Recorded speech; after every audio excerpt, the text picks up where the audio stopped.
Hello दोस्तों, मैं Dinesh Vimlesh physics classes में आपका स्वागत करता हूं। आज की क्लास में हम लोग पढ़ेंगे क्लास 10 की साइंस, जो कि चैप्टर नंबर पहला है। चैप्टर का नाम रासायनिक अभिक्रियाएं एवं समीकरण। आइए देखते हैं रासायनिक अभिक्रियाएं एवं समीकरण क्या चीज होते हैं, ठीक ना। तो हम जानते हैं कि हमारे चारों ओर अनेकों प्रकार के परिवर्तन घटित होते रहते हैं, ठीक ना।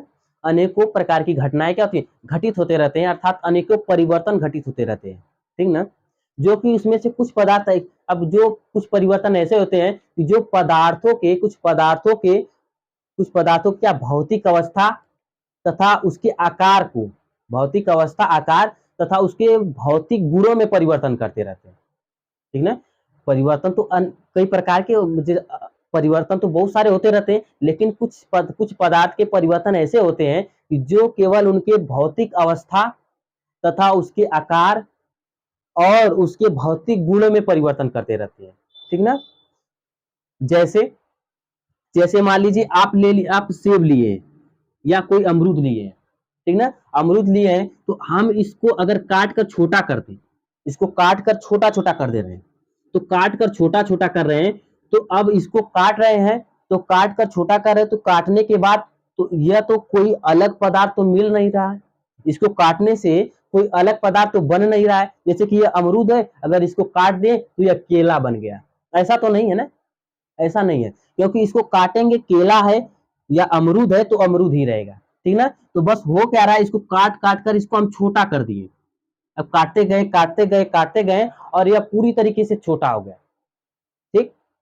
जैसे यह मार्कर ही है, इसको क्या करें, इसको कर दिए, ये और छोटा हो गया, इसके कैप को निकाल दिए, इसको यहां से तोड़ देंगे, छोटा हो जाएगा, और तोड़ेंगे, छोटा हो जाएगा, और तोड़ेंगे, छोटा हो गया। तो अभी भी तो यह मार्कर के ही तो कण होंगे, मार्कर ही है होगा, छोटा हो, बस टूट जाएगा मार्कर। अब ऐसा तो नहीं होगा कि यह मार्कर है तो इसको तोड़ दे तो इंक बन जाएगा या लकड़ी बन जाएगा, ऐसा तो नहीं है ना। ऐसा नहीं होता। तो इस प्रकार का जो परिवर्तन, तो इसमें होगा क्या, परिवर्तन तो हो रहा है, लेकिन अब किस प्रकार का परिवर्तन हो रहा है, इसके आकार में परिवर्तन हो रहा है। अर्थात जब इसको तोड़ेंगे, पहले इसका आकार इतना बड़ा है, अब इतना बड़ा है, तो जैसे ही हम इस कैप को निकाल दिए, इसका इतना साइज छोटा हो गया, अर्थात इसके आकार में परिवर्तन हो गया। अब इसको हम क्या करेंगे, अब इसको बीच से तोड़ देंगे, तो और यह मार्कर छोटा हो जाएगा, ठीक ना। तो अब ऐसा तो नहीं हो रहा है कि इसको तोड़ने के बाद यह मार्कर है तो कोई नया पदार्थ बन जाएगा। मार्कर है तो मार्कर ही रहेगा।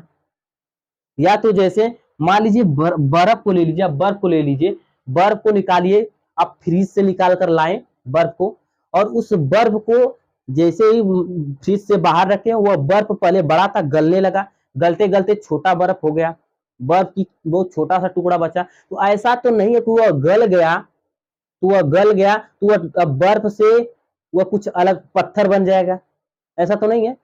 बर्फ से ईंट हो जाएगा, ऐसा तो नहीं है। बस हो क्या रहा है, वो बर्फ है तो बर्फ ही रहेगा, उसमें परिवर्तन क्या हो रहा है कि वो पहले बड़ा था अब छोटा हो जाएगा, ठीक ना। तो इस प्रकार का जो परिवर्तन होता है वह भौतिक परिवर्तन कहलाते हैं। भौतिक परिवर्तन में क्या परिवर्तन होता है, उसका भौतिक अवस्था में क्या परिवर्तन, कि अब जैसे कि बर्फ था, बर्फ से पानी बन रहा था, बर्फ से गल कर क्या पानी बन रहा था, अब उसी पानी को रखेंगे तो वह बर्फ बन जाएगा। यह भौतिक परिवर्तन होता है। अब उसमें उसके आकार में परिवर्तन, जैसे मार्कर बड़ा है, इसको कैप को निकाल दिए, इसके आकार में परिवर्तन चेंज हो गया, इसको तोड़ दिए, इसके आकार में चेंज हो गया। तो आकार में परिवर्तन और उसके भौतिक गुणों में परिवर्तन होगा, ठीक ना। तो उसके इस प्रकार के परिवर्तन जो होते हैं वे भौतिक परिवर्तन कहलाते हैं। अब जैसे अब जैसे वही अब जैसे में बर्फ का जमना हो गया, वाष्पीकरण हो गया आदि, या अनेक प्रकार के इसके उदाहरण है। अब दूसरा परिवर्तन क्या, तो उस परिवर्तन में क्या होता है कि वह परिवर्तन होता है, उसके रासायनिक गुण में परिवर्तन होता है। और कुछ परिवर्तन, दूसरे परिवर्तन की बात करें तो उसके रासायनिक गुण में परिवर्तन होता है, उसके संरचना में परिवर्तन होता है, उसके रासायनिक संगठन में परिवर्तन होता है। इस प्रकार का जो परिवर्तन होता है, कुछ पदार्थों के तो इस जो मतलब कि आकार, भौतिक अवस्था और उसके भौतिक गुण में परिवर्तन होता है, लेकिन कुछ पदार्थ ऐसे होते हैं जो कि उसके रासायनिक संगठन में, रासायनिक गुण में परिवर्तन होता रहता है, और उसका जो क्या होता है कि और वह परिवर्तन होकर एक नया पदार्थ बनाता है।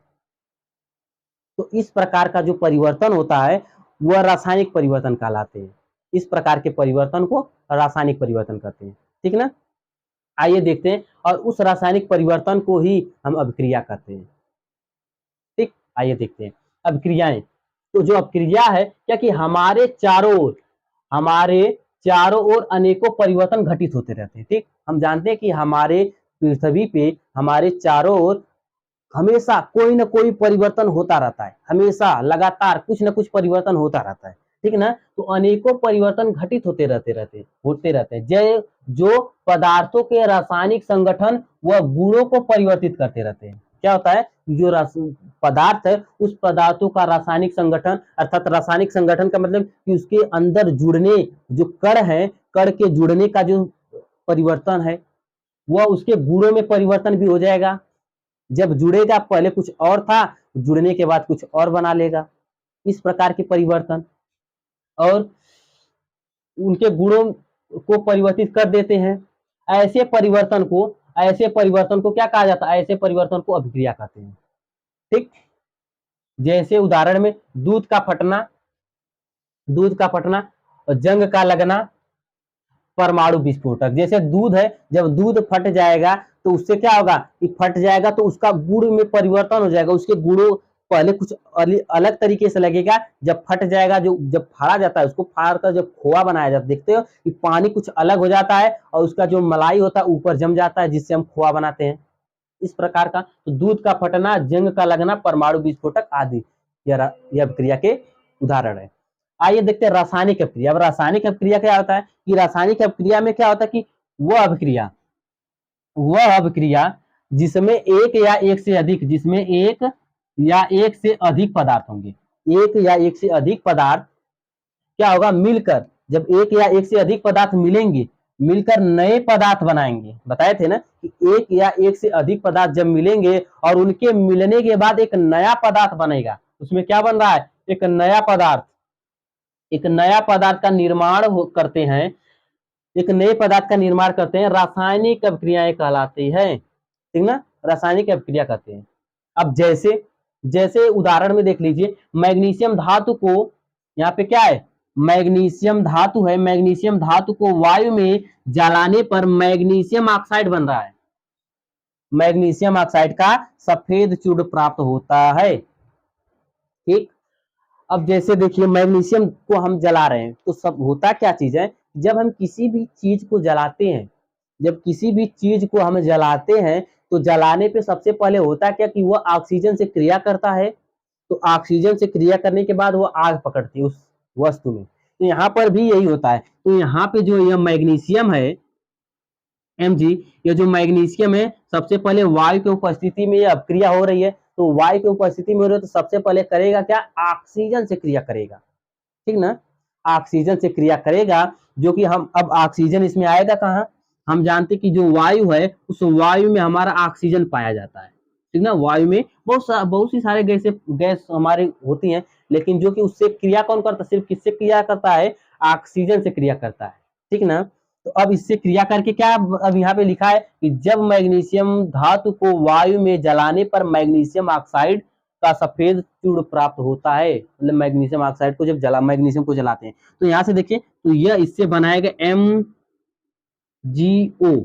अब MgO कैसे बनाया, इसको हम पहले बता चुके हैं बहुत ही अच्छी तरीके से कि रासायनिक सूत्र किस प्रकार से बनाया जाता है, बहुत ही अच्छी तरीके से हम बता चुके हैं। आज जैसे बता दे कि यहाँ पे होता है मैग्नीशियम, Mg है, तो मैग्नीशियम पे +2 चार्ज होता है। मैग्नीशियम की संयोजकता +2 होती है और यहाँ पे ऑक्सीजन की संयोजकता -2 होती है। तो जब यहाँ पे यह दोनों आपस में जुड़कर सूत्र बनाते हैं तो क्या होता है कि इसका चार्ज इसके साथ चला जाता है, इसका चार्ज इसके साथ चला जाता है। अगर दोनों चार्ज समान होते हैं, अगर यह भी 2 तो इससे यह समाप्त हो जाएगा। तो यह बनाएगा MgO, यह बन गया मैग्नीशियम ऑक्साइड। तो यह क्या हो गया, मैग्नीशियम ऑक्साइड। अब इसको हम बैलेंस करेंगे, इधर देखिए मैग्नीशियम एक ठो है, तो मैग्नीशियम इधर भी एक ठो, इधर कितना, इधर ऑक्सीजन 2, तो ऑक्सीजन इधर 1, तो इधर भी हमको बराबर करना पड़ेगा, तो इधर करेंगे तो 2 से गुणा कर देंगे। अब देखिए इसके अब जब बैलेंस करते हैं तो उसके रासायनिक सूत्र में कोई भी छेड़छाड़ नहीं करते हैं, जो भी करना है आगे ही हम गुणा भाग करके उसको बैलेंस करते हैं। तो इससे जब 2 से गुणा करेंगे तो ऑक्सीजन 2, तो मैग्नीशियम भी 2 हो गया, ऑक्सीजन तो 2 हो गया, तो मैग्नीशियम को भी 2 बनाना पड़ेगा, तो यहाँ से 2 से गुणा कर देंगे।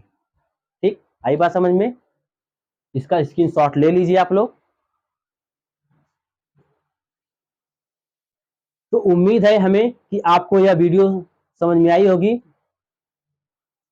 अगर यह वीडियो पसंद आई हो तो ज़्यादा से ज़्यादा लाइक करें, सब्सक्राइब करें तथा हमारे वीडियो को ज़्यादा से ज़्यादा शेयर करें, और मिलते हैं नेक्स्ट वीडियो में। धन्यवाद।